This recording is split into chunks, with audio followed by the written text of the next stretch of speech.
কার কাছে বলিব আমার দুঃখের কথা? স্বপ্ন ভাঙা কত কঠিন, পাই না পূর্ণতা। আমি কার কাছে বলিব আমার দুঃখের কথা? স্বপ্ন ভাঙা কত কঠিন, পাই না পূর্ণতা। আমার চোখের জলে ভাসে নদীরে, আমি নিজেই নিজে একা কাঁদিরে।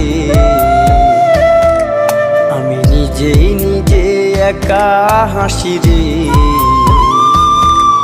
আমায় দেখলে সবাই পাগল বলে রে। ওরে আমার মাটির পুতুল রে।